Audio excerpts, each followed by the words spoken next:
சற்றுமுன் வெளியான தகவல் ரேஷனதற்கு முக்கியமான தகவல் வெளியேறுது. அது என்னன்னு சொல்ல பார்க்க போகிறோம். நீங்கள் நம்ம சேனலை சப்ஸ்கிரைப் பண்ணாமல் இருந்தீங்கன்னா மறக்காமல் லைக் பண்ணிக்கோங்க, சப்ஸ்கிரைப் பண்ணிக்கோங்க. வாங்க வீடியோக்குள்ள போகலாம். ரேஷன் கடைகளில் வழங்கப்படும் பருப்பு, பாமாயில் ஆகியவற்றை ஒரு தரப்பினருக்கு நிறுத்தவும், மீதமுள்ளவர்களுக்கு விலையை உயர்த்தவும் தமிழக அரசு திட்டமிட்டு வருவதாக பாமக நிறுவனர் ராமதாஸ் உள்ளிட்டோர் விமர்சித்திருந்தனர்.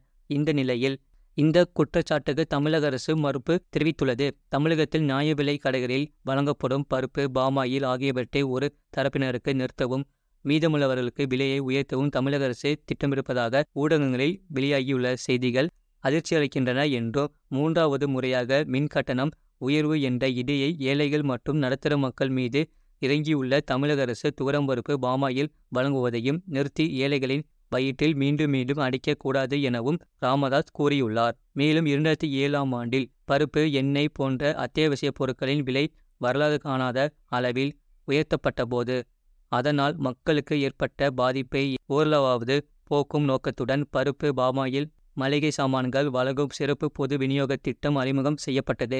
இத்திட்டத்தின்படி வழங்கப்பட்டு வந்த உளுந்து, மளிகை சாமான்கள் நிறுத்தப்பட்டு விட்ட நிலையில் இப்போது துவரம்பருப்பு, பாமாயில் ஆகியவற்றையும் நிறுத்த தமிழக அரசு முயற்சிப்பது அநீதியாகும். பாமாயில், துவரம்பருப்பு வழங்கும் திட்டத்திற்கான மானிய செலவு அதிகரித்து விட்டதால் அத்திட்டத்தை கைவிடும்படி நிதித்துறை கேட்டுக்கொண்டதை தொடர்ந்து பருப்பு, பாமாயில் ஆகியவற்றின் விலைகளை உயர்த்தவும், மானியங்களில் எண்ணெய்களை குறைக்கவும் அரசு முடிவு செய்திருப்பதாக கூறப்படுகிறது. மக்கள் நலத்திட்டங்களை செயல்படுத்தும் விவகாரத்தில் அரசின் முடிவை தான் அதிகாரிகள் செயல்படுத்த வேண்டும்.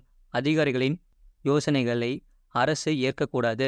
அதிகாரிகளின் யோசனைகளுக்கு கடந்த காலங்களில் ஆட்சியாளர்கள் செவி சாய்த்திருந்தால் ஓமந்தூரார் ஆட்சியில் மதுவிலக்கு நடைமுறைப்படுத்தப்பட்டிருக்காது.